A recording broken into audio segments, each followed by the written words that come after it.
안녕하세요. DJ 라니입니다. 오늘의 사연 시작해 보겠습니다. 안녕하세요. 저는 30대 직장인 여성인데요. 예비 신랑은 저랑 동갑이고 같은 회사를 다니고 있었죠. 사실 얘랑이랑 제가 다니던 회사가 아빠 회사였는데 회사 사람들한테는 비밀로 하고 있었어요. 그렇다고 해서 제가 낙하산은 아니었습니다. 제가 전에는 대기업을 다녔었는데 그 대기업에서 갑질을 당했었거든요. 매일 야근을 하고 과로하는 건 참을만 했는데 제가 힘들게 쓴 보고서를 과장이 쓴 것처럼 올라간 거예요. 그래서 과장님을 찾아가서 이런 식으로 따지고 들었어요. 과장님, 이번 상반기 프로젝트 제가 낸 아이디어 아닌가요?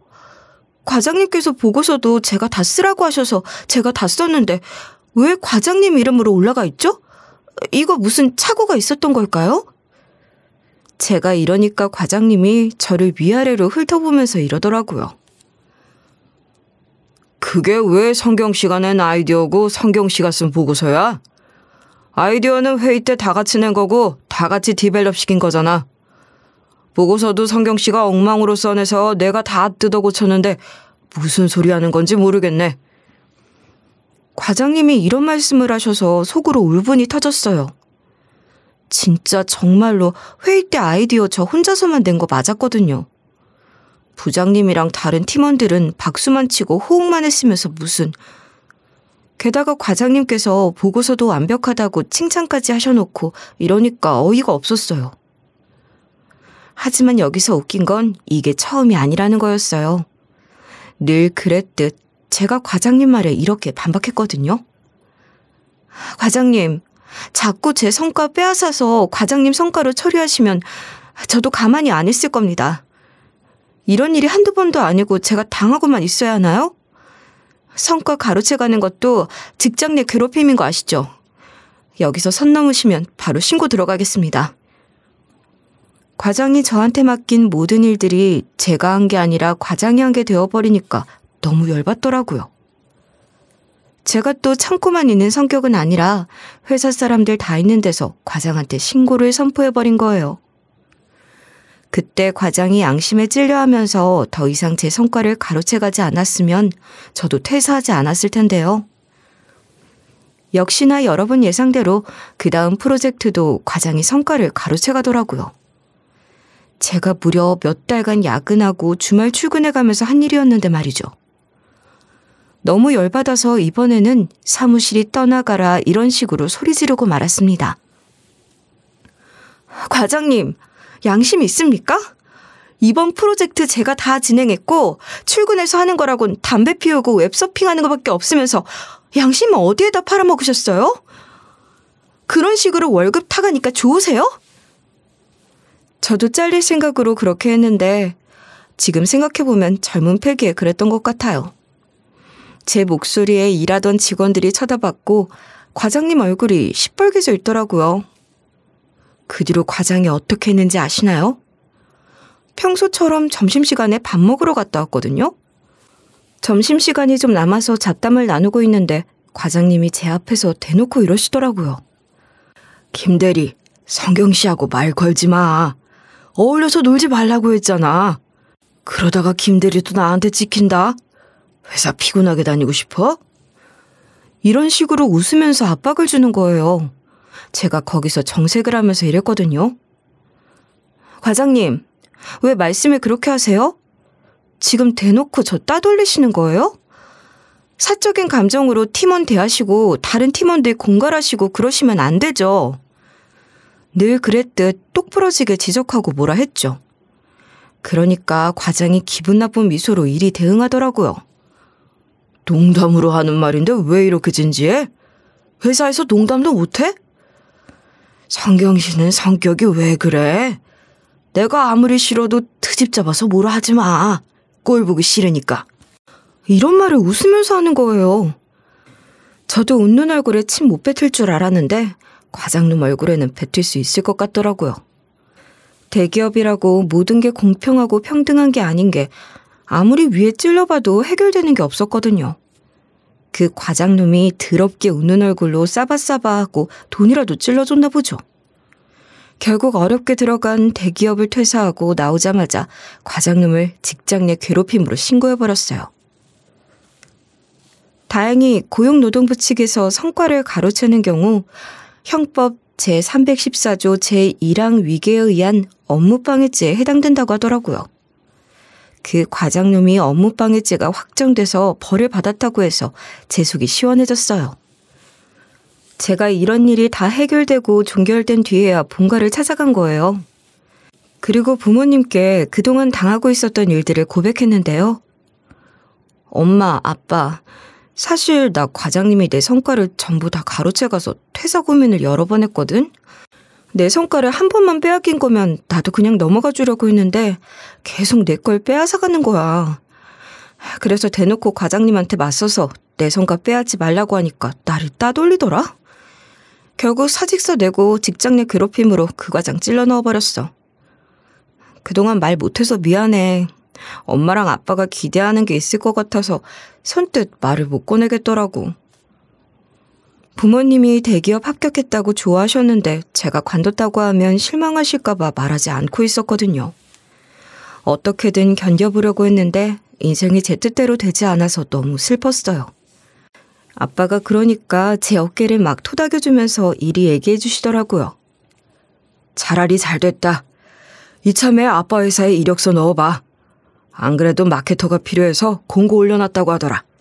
비정규직이지만 일 잘하면 정규직으로 전환할 예정이야. 너라면 금방 적응하고 팀에 녹아들 수 있을 거야. 아빠가 이러시길래 제가 지원해보겠다고 했어요. 그리고 아빠는 제가 낙하산으로 보일까봐 정식적인 루트로 들어오게끔 했는데요. 전 100% 아빠 백으로 들어온 게 아니라 이력서 넣고 인사팀과 마케팅 부서에서 지원자들 중에서 저를 뽑았던 거예요. 확실히 제가 대학도 잘 나오고 대기업 출신이니까 인정받았고 회사 사람들도 저보고 일 잘한다고 얘기했었어요. 반대로 예비신랑은 정규직의 개발자 일을 하고 있고 과장직을 달고 있었죠. 저랑 예비신랑이 부서도 다르고 직급도 차이가 나는데 어떻게 사귀게 됐는지 궁금해하실 거예요. 예비신랑이랑 제가 야근을 하던 날이었어요. 제가 이제 퇴근하려고 보니 다른 사람들은 다 퇴근하고 예비신랑이랑 저만 남아있었는데요. 바로 그때 예랑이가 저한테 다가와서 이러는 거예요. 상경씨, 혹시 술 좋아하세요? 배고픈데 요 앞에서 한잔 할까요? 술 먹기 좀 그러면 안주만 먹어도 괜찮아요. 술집에 가고 싶은데 혼자 가기에는 눈치가 보여서요. 이 말을 들은 순간 조금 설렜죠. 예랑이가 먼저 다가와서 술 먹자고 할 줄 몰랐거든요. 사실 저는 예랑이가 회사에서 일을 잘한다는 소문을 들어서 호감이 좀 있었어요. 게다가 예랑이가 지방대 출신인데도 생각보다 고연봉을 받는다고 하더라고요. 다른 회사에서는 절대 그렇게 못 받을 정도로 연봉이 높대요. 엄청 이례적인 거라고 들었고 회사 사람들이 예랑이를 볼 때마다 최연소 과장이라고 칭찬 일색이길래 관심이 생겼죠. 제 이상형이 똑똑하고 배울 만한 점이 있는 사람이었기에 예랑이가 단둘이 술 먹자고 했을 때 오히려 기분이 좋았어요. 그래서 예랑이랑 회사 근처에서 술 한잔하면서 여러 이야기를 나누게 됐는데요. 그날 예랑이가 솔직히 제 첫인상에 대해 설명해 주더라고요. 사실 성경씨 입사 첫날부터 엄청 눈에 띄었던 거 알아요? 다른 직장인 여자들보다 화려한 명품 가방을 들고 다녀서 안 좋게 봤어요. 말로만 듣던 된장녀, 김치녀 그런 건가 했는데 성경씨 실력을 보고 놀랐죠. 이렇게 똑똑하고 잘나서 그만큼 버는 돈이 있으니 그에 맞는 지출을 하는구나 받아들이게 됐어요. 그 뒤로 성경씨가 너무 눈에 들어왔고 이야기해보고 싶다는 생각을 했고요. 예랑이가 너무 의외의 말을 해줘서 놀랐죠. 제가 들고 다니는 가방이 로고가 큰 게 아니라 명품에 관심 있는 사람 아니면 모르거든요. 명품인 게 별로 티가 안 나서 들고 다녀도 괜찮을 줄 알았어요.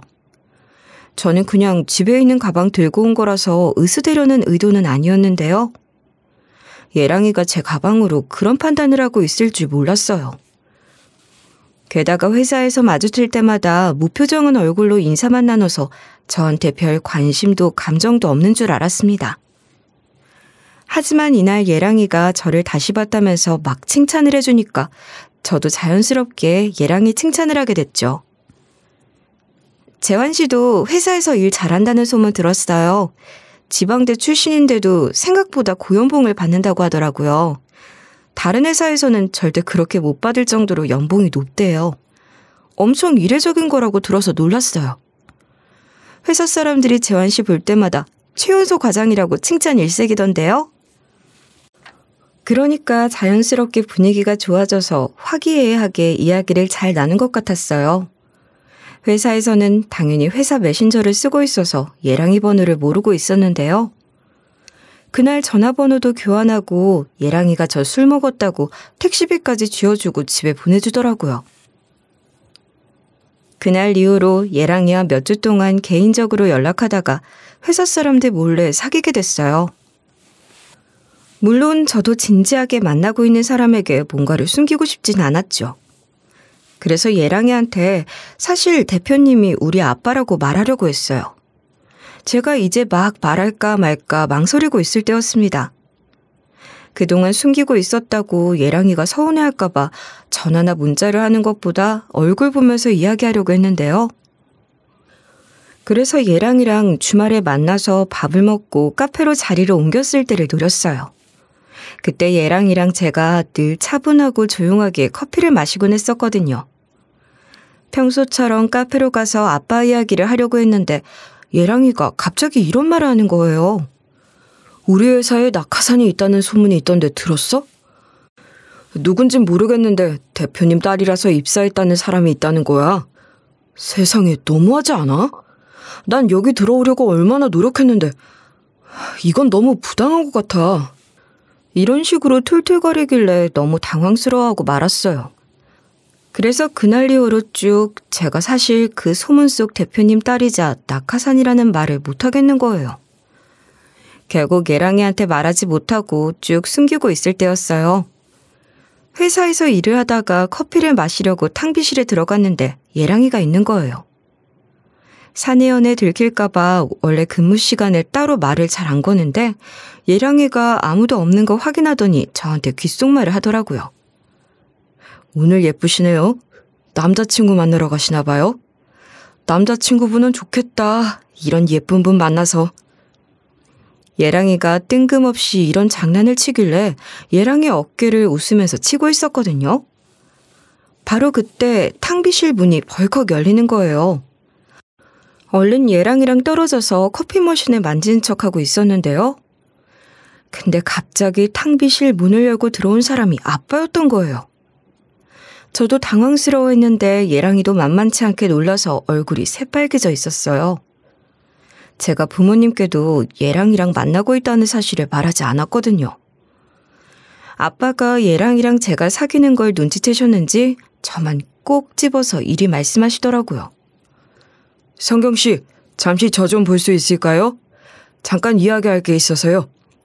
같이 대표실로 갑시다. 전 그렇게 대표실에 가서 아빠랑 이야기를 나누게 되는데요.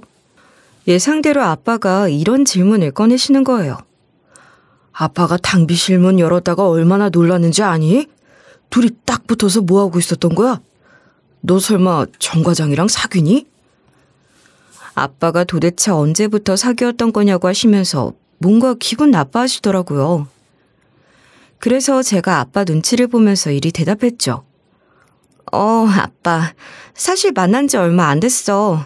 그냥 아무도 없는 줄 알고 장난친 거야. 회사에서는 딱 일만 하고 허튼 짓거리 안 하니까 걱정하지 마. 제가 이러니까 아빠가 한숨을 푹 쉬더라고요. 하필이면 예랑이를 만나냐는 느낌으로 저한테 이러는 거예요. 정 과장한테 나랑 가족관계라고 말하지 말아라. 너한테 이런 말하기 미안하지만 정 과장을 굉장히 안 좋게 보고 있다. 정 과장이 엄청 돈을 밝히더라고. 성경이 네가 들고 다니는 명품 가방을 보고 접근한 것 같아.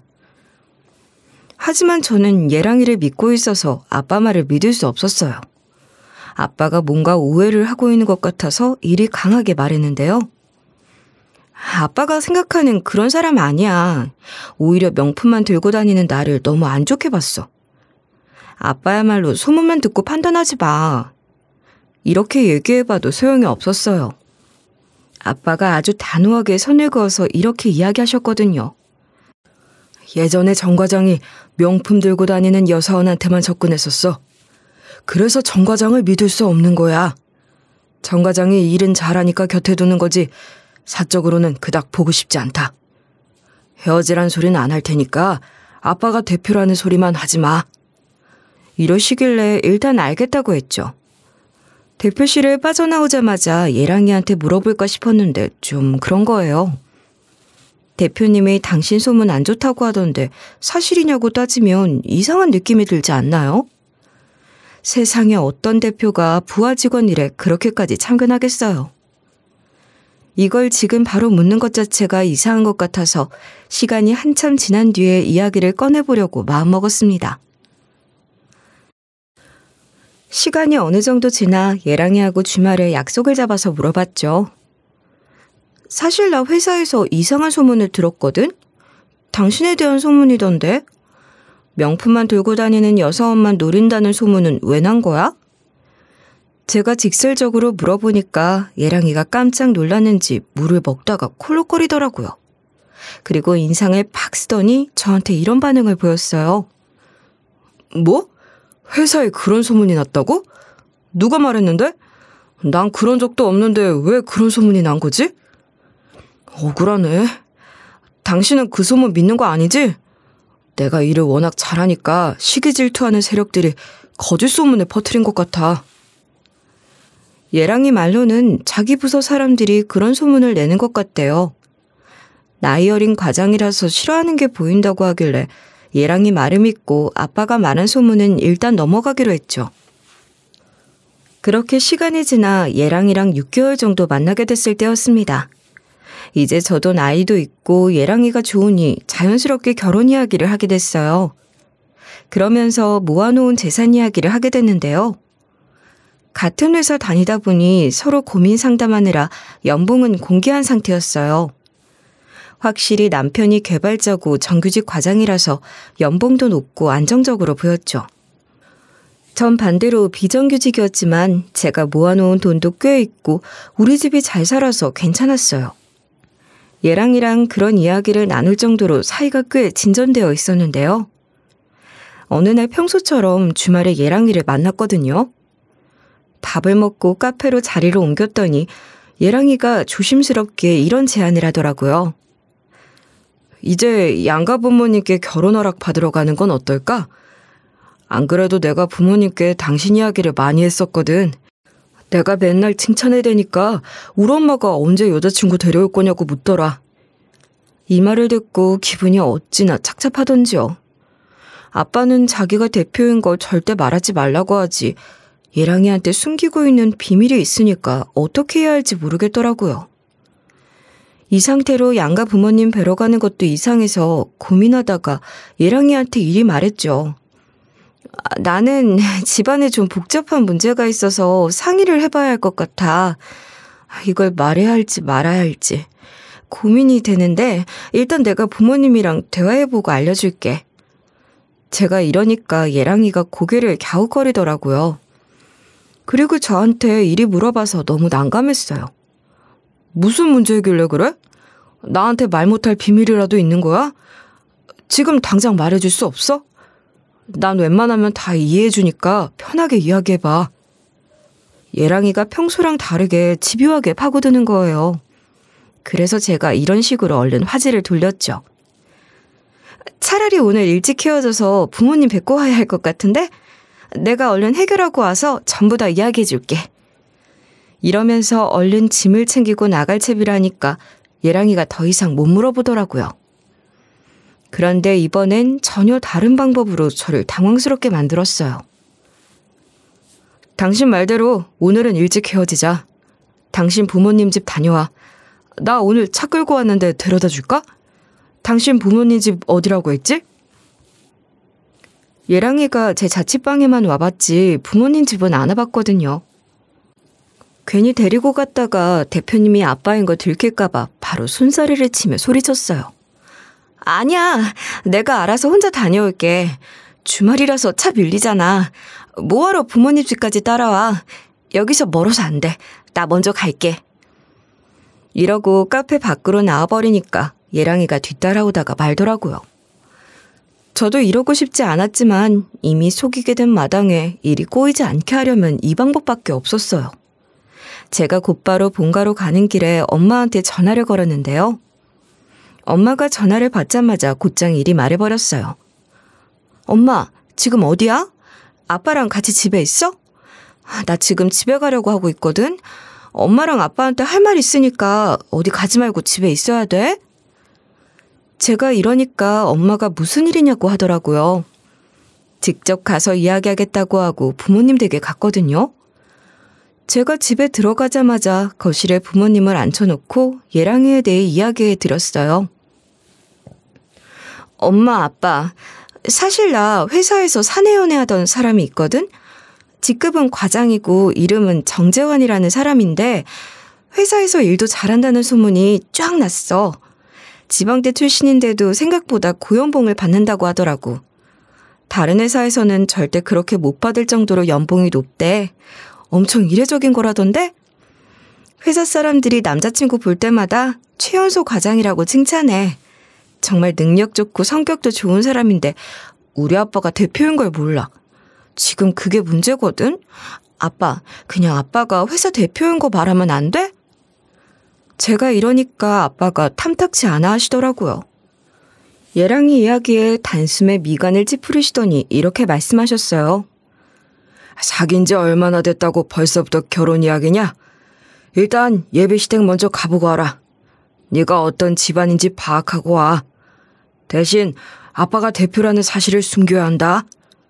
예비시댁 가보고 난 다음에 괜찮으면 아빠가 대표라는 사실 공개해. 그 전에 공개하면 결혼 반대할 거다. 아빠 말을 딱 듣고 있는데 너무 답답하더라고요. 결혼할 사이에 벌써부터 속이고 감추고 있는 게 있으면 안 되잖아요. 그래서 제가 아빠한테 일이 대꾸해버렸죠. 그러다 내가 차이면 어떡해. 그걸 지금까지 말 안 하고 있었다고 헤어지면 아빠가 책임질 거야? 아빠는 왜 이렇게 내 남자친구를 싫어해? 소문만 듣고 판단하지 말라니까. 제가 답답하다면서 가슴을 치고 있는데도 아빠가 눈 하나 깜짝하지 않았어요. 오히려 제게 이런 말씀까지 해주시더라고요. 좀만 기다려봐라. 정 과장이 너한테 대표님이 아버지인 거 왜 말 안 했냐고 물어볼 거다. 알고 봤더니 그 자식 다 알고 접근한 것 같더라니까. 내가 괜히 돈 밝힌다고 뭐라 했던 게 아니야. 아빠는 제가 파혼 당하기만을 기다리고 있나 봐요. 그러니까 이러시는 거겠죠. 이제야 아빠의 본심을 알고 나니 속이 부글부글 끓어서 이리 이야기하고 말았어요. 아빠가 오해하고 있는 거라니까? 남자친구는 나한테 진짜 진심이라고. 돈 많다고 결혼하려고 하는 사람 아니야. 아빠가 남친 실력 더 잘 알잖아. 충분히 자기 혼자 잘 먹고 잘 사는 사람인데 왜 눈에 불을 켜놓고 돈을 밝히겠어. 제가 끝까지 얘랑 편을 드니까 아빠가 기분이 상하셨나 봐요. 원래 언성을 높이시는 분이 아닌데 이 정도로 크게 얘기하시더라고요. 너는 왜 이렇게 정 과장을 믿는 거냐? 이제 6개월 만난 놈이 뭐가 좋다고 그렇게 신뢰하고 자빠졌어? 아빠를 그렇게 좀 믿어봐라.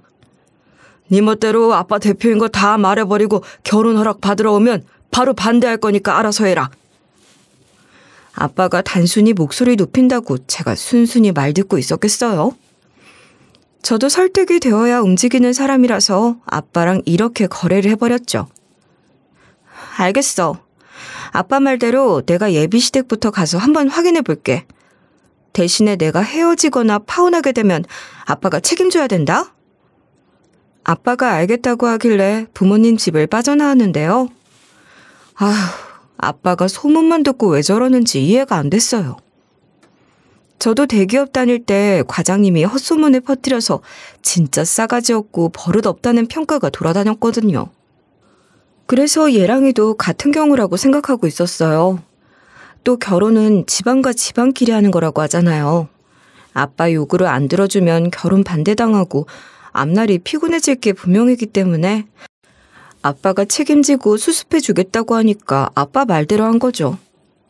이런 이유로 예랑이한테 제 자취방으로 가는 길에 전화를 걸었어요. 예랑이가 전화를 받자마자 제가 이리 말했는데요. 오늘 방금 부모님 댁에 다녀왔거든? 지금 자취방으로 돌아가는 길인데 부모님이 바쁘셔서 그런지 예비 시부모님 먼저 보고 오라고 하셨어. 예랑이가 괜찮다고 하면서 기다렸다는 듯이 내일 어떠냐고 하더라고요. 그 다음 날이 바로 일요일이었거든요. 그래서 하루도 아닌 몇 시간 뒤에 예랑이랑 같이 예비시댁에 가게 됐어요. 예비시댁 가면 엄청 어색하고 힘들 줄 알았는데 그것도 아니었죠. 예비 시부모님이 제게 말을 잘 붙여주시고 다정하게 대해주시는 거예요. 특히 예비 시모가 긴장한 제 손까지 꼭 잡아주시면서 이런 말씀을 해주셨어요. 우리는 이렇게 예쁘고 똑똑한 예비 며느리 결혼 반대할 생각 없는데 왜 이렇게 긴장했어? 언제든지 시집와서 시애미가 아니라 엄마라고 생각하고 있어라. 시집살이 이런 건 걱정하지 마. 우리 집은 제사도 없고 명절 음식도 안 해. 이미 없앤 지 오래다. 명절 같은 날에는 그냥 다 같이 모여서 외식하고 마니까 집안일 걱정은 하지 마. 나는 네 하고 싶은 일만 하고 네 가정만 잘 꾸리면 된다. 예비 시부도 고개를 끄덕이시면서 맞다고 하시니까 너무 감동이었어요. 세상에 이런 이상적인 예비 시댁 식구들이 어디 있겠어요. 그렇게 전 예비 시부모님의 사랑을 한 몸에 받고 있는데 바로 그때 방 안에서 아기가 웅얼거리는 소리가 들리는 거예요. 제가 놀라서 예랑이랑 예비 시부모 얼굴을 번갈아 보면서 물어봤어요. 방금 저 소리 뭐예요?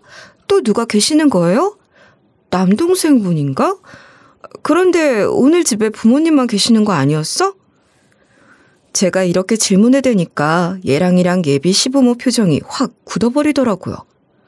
예비 시모는 저한테 이런 말씀까지 하셨어요. 별소리 아니니까 신경 쓰지 말아라. 그나저나 사돈 측에서 결혼식은 이러고 진지한 이야기를 이어가고 있는데 문 두드리는 소리가 요란하게 나는 거예요. 아기가 문을 못 열고 있나 봐요. 쾅쾅 두들기면서 열어달라고 하는데 아무도 안 열어주는 거예요. 아빠 열어줘, 할아버지 열어줘, 할머니 열어줘 이러는데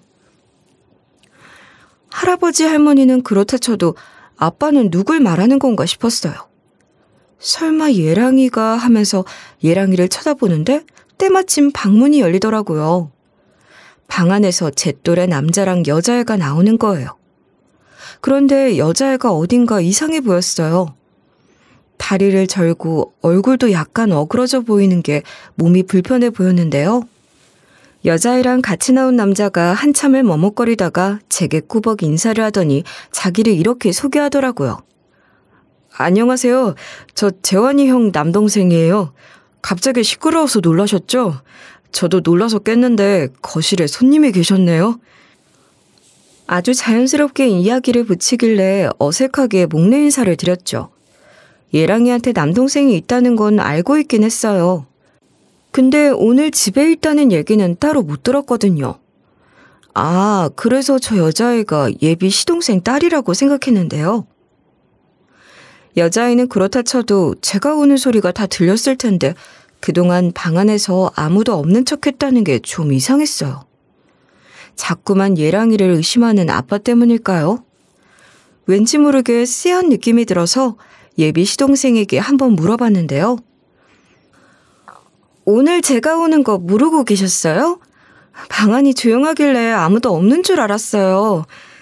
사실 저는 남동생분 계시다는 말을 못 들었거든요. 하지만 예비 시동생이 자느라 머리가 까치집이 된 걸 보여주시는 거예요. 너털웃음을 지으면서 이리 말씀하시더라고요. 아, 자느라 몰랐어요. 형도 제가 이 시간에 있는 거 까먹었나 봐요. 말을 안 해주더라고요. 아니면 나 보여주기 싫었나? 이렇게 농담을 하시길래 그럴 수도 있겠다고 생각하고 있는데 예비 시부모님 반응이 이상했어요. 특히 예비 시모가 가장 수상스러웠죠.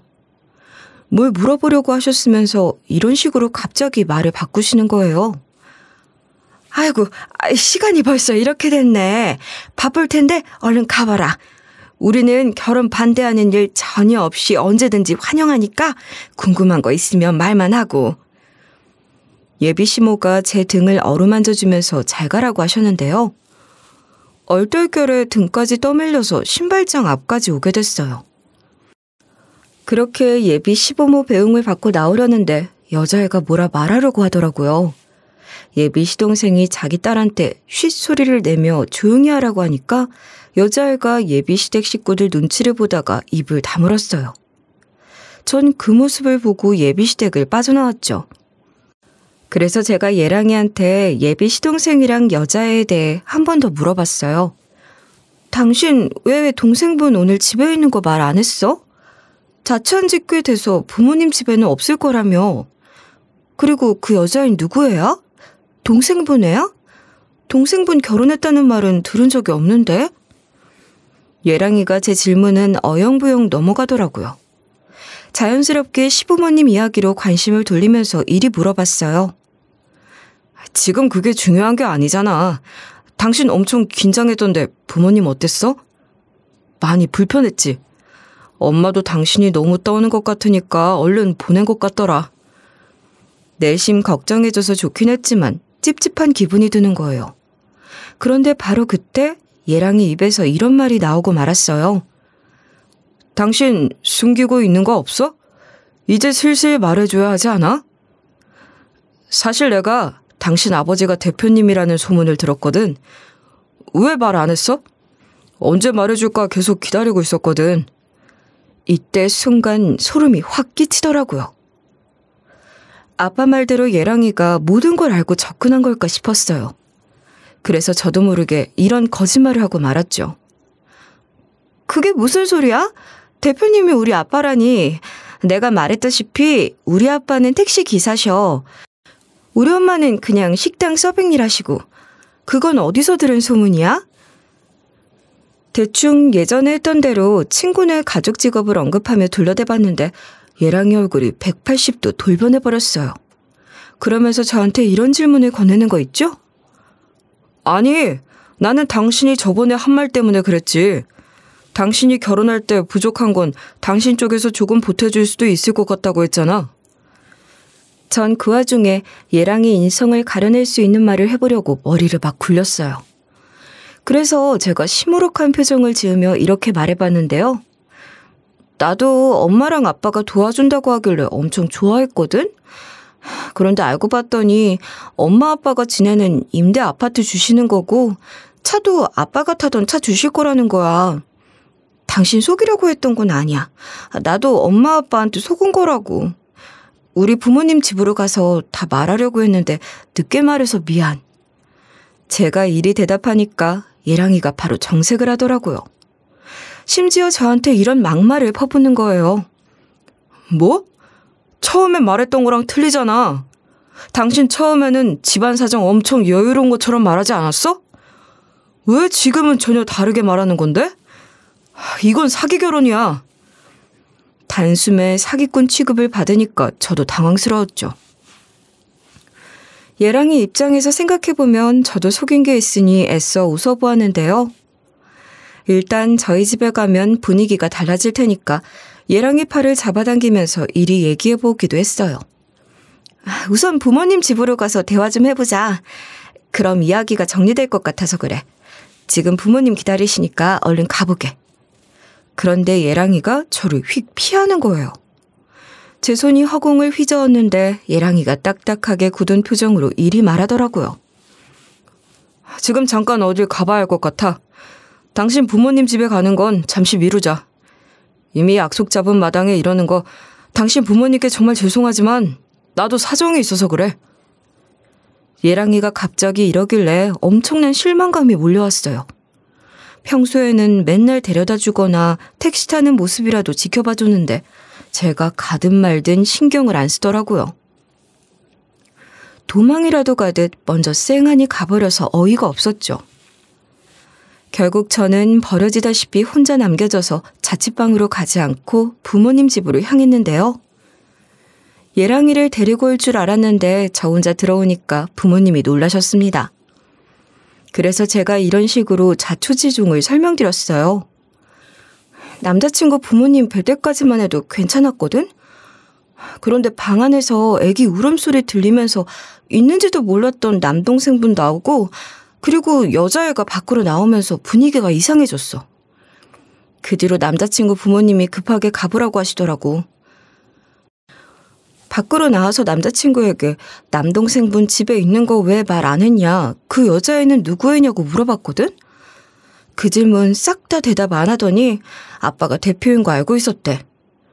언제 말해줄 건지 기다리고 있었다길래 내가 거짓말을 해버렸어. 우리 아빠 택시기사라고 하니까 갑자기 중요한 일이 생겼다고 하더라. 엄마도 이 말을 듣고 아빠 말이 맞았다고 박수를 치는 거예요. 아빠도 이런 식으로 제게 당부의 말을 해뒀어요. 그럴 줄 알았다. 아빠가 이상하다고 했지? 수상한 부분이 한두 가지가 아닌 것 같으니까 정 과장이 어떻게 할지 지켜보고 있어. 엄마도 아빠 말 좀 들으라고 해서 부모님께 알겠다고 하고 전 그렇게 자취방으로 돌아가는데요. 그 다음날 출근 준비까지 다 했는데 예랑이가 그때까지 제 문자도 씹고 전화도 안 받더라고요. 그제야 정신이 번쩍 들었어요. 내가 속았구나 싶어서 다음날이 되기를 기다렸죠. 평소처럼 회사로 출근을 했는데 맨날 일찍 출근하던 예랑이가 저 피하려고 정각에 맞춰서 들어오는 거예요. 회사 메신저로 말 걸어도 싸그리 무시하고 제가 쳐다봐도 눈길을 돌리길래 속에서 열불이 났어요. 아빠 말이 맞았나 봐요. 그렇게 분노에 찬 채 한참 일을 하고 있는데 회사 동료가 은밀하게 저를 찾는 거예요. 뒤돌아보니 동료가 저를 찾는 어떤 사람한테 이런 부탁을 받았대요. 성경 씨, 어떤 사람이 성경 씨 찾고 있는데요? 어떤 분이 조용히 밖으로 불러달래요. 성경 씨 어머님인가? 어머님 또래던데? 제가 그래서 바로 사무실 밖으로 나갔는데 아무도 안 보이는 거예요. 막 주위를 둘러보니 저기 끝구석에 예비 시모가 서 있었어요. 제가 가까이 다가가니 예비 시모가 회사까지 찾아와 이런 식으로 깽판을 치기 시작하는 거예요. 야, 네가 명품 두르고 다녀서 집안에 돈 좀 있는 것 같길래 아들이랑 결혼시키려고 했구만. 감히 구라를 쳐? 돈이 없으면 비싼 거 들고 다니지를 마. 네가 들고 다니는 거 짭이었지? 비정규직 주제에 과장인 우리 아들을 넘봐? 같은 회사 다닌다고 급도 같은 줄 아나?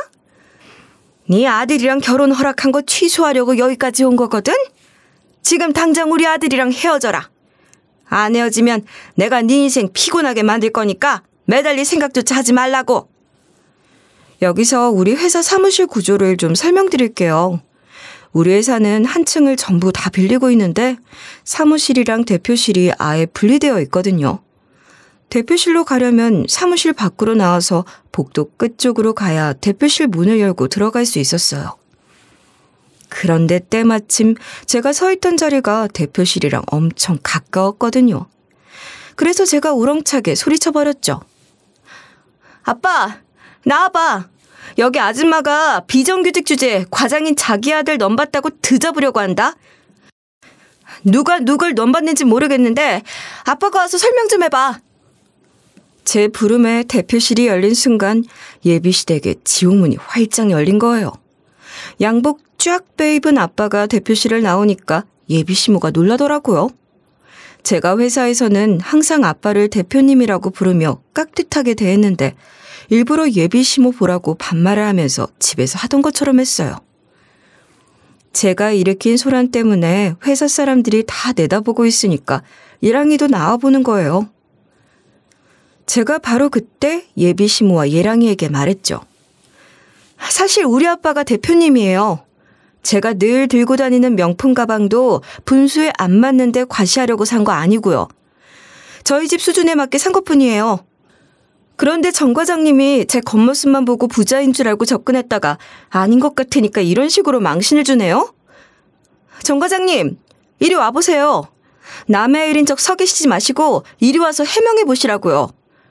진지하게 결혼을 약속한 사람한테 이래도 되는 거예요? 안 그래도 아빠가 그러더라고요.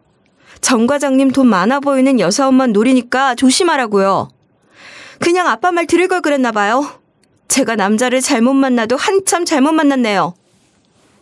제가 이렇게 말이 끝나기 무섭게 아빠가 이리 소리쳤어요. 안 그래도 정과장 소문이 안 좋아서 마음에 안 들었거든?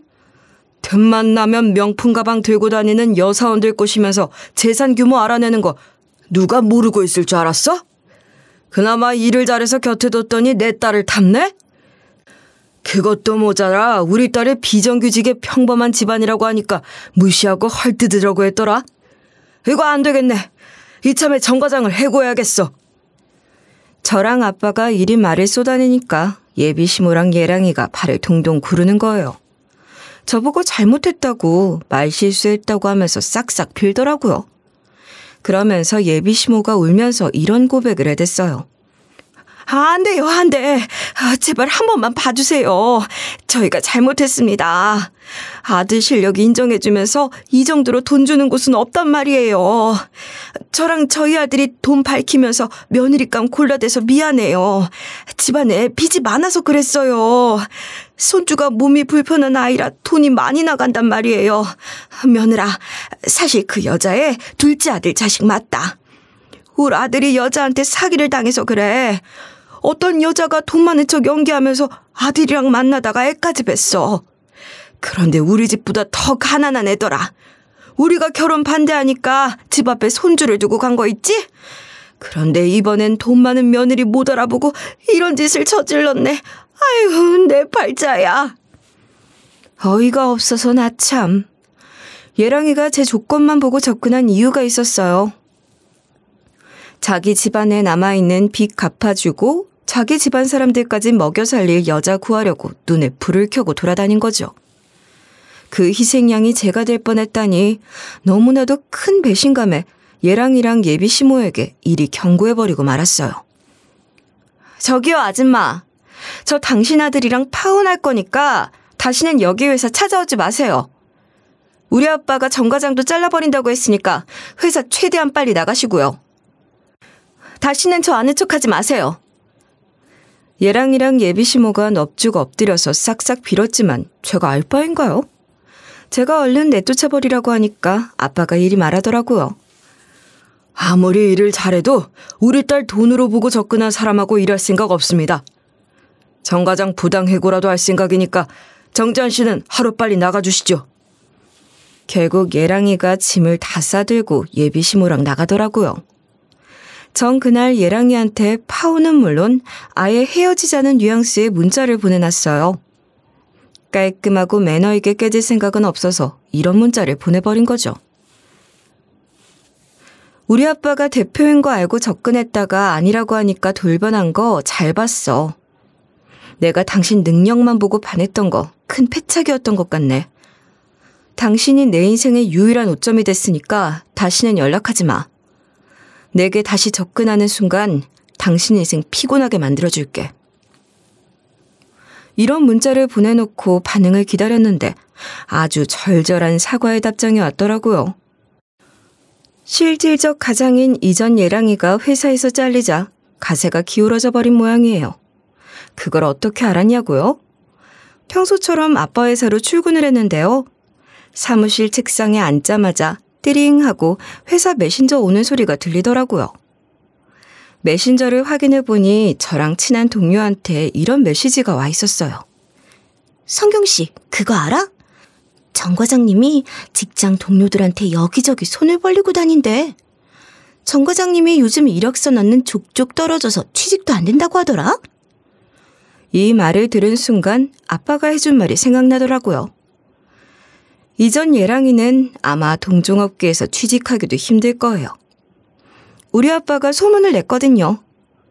이전 예랑이의 소문을 듣고 제가 마지막으로 이런 문자를 보내줬죠. 야, 정재환. 네 엄마랑 네가 돈 없고 능력까지 없는 비정규직이라고 무시해놓고 그 반대라고 하니까 설설 기는 게 정말 우습더라. 너는 나랑 결혼해서 어떻게든 팔자 펴보려고 한 거지? 내가 진짜 네같이 양심 없는 놈을 만나게 될 줄 몰랐다. 결혼하기 전에 네 정체 알게 돼서 정말 다행이야. 절대 다시는 마주치지 말자. 이러고 나서 이전 예랑이 연락처를 차단해버렸는데요. 그 후 아빠랑 제가 부녀지간인 걸 회사 사람들이 다 알게 돼서 너무 불편한 거예요. 회사 좀 다니다가 지금은 아빠 회사 그만두고 창업을 하고 있어요. 어느새 직원 2명 둔 스타트 기업 대표가 되어버렸는데요. 제 목표는 아빠 회사만큼 규모를 키우는 게 목표예요. 다들 힘들 것 같다고 말씀하시는데 남자에 질려버려서 몇 년간은 일에만 집중하려고요. 일에 미친 사람처럼 노력하다 보면 언젠가 이루어지지 않을까요? 근데 며칠 전에 직원을 구하려고 구직 사이트에 구인 공고를 올렸는데 전 예비 신랑이 이력서를 낸 거 있죠? 아주 지겨워요, 진짜. 정말 끈질긴 놈 아니에요? 구직 사이트 공고란 살펴보면 대표 이름에 제 이름이 나와 있거든요. 이전 예랑이가 아마 알고 이력서를 올린 것 같았어요. 그러다 기발한 생각이 하나 딱 나는 거예요. 이전 예랑이한테 일단 회사 업무폰으로 합격했다는 문자를 보냈어요. 그날 바로 1시간 뒤에 오라고 하니까 예랑이가 파블로스의 개처럼 헥헥대며 뛰어오더라고요. 전 사실 이전 예랑이를 뽑을 생각이 하나도 없었어요. 그냥 이전 예랑이가 얼마나 불행하게 살고 있는지 궁금했거든요. 그래서 어떻게 지내냐, 뭐하고 지내냐고 물어봤죠. 예상대로 빚더미에 시달리고 있다고 하고 아빠한테 찍혀서 그런지 취직도 잘 안 된대요. 마지막으로 제 회사에 왜 이력서를 넣었냐고 물어봤는데요. 이전 예랑이가 이렇게 말하더라고요. 당신하고 연락할 마지막 기회인 것 같아서 자존심 다 버리고 넣어본 거야. 당신이 내 연락처 차단해서 매달릴 수도 없었거든. 이거 당신이 나한테 기회를 준 거라고 생각해도 될까?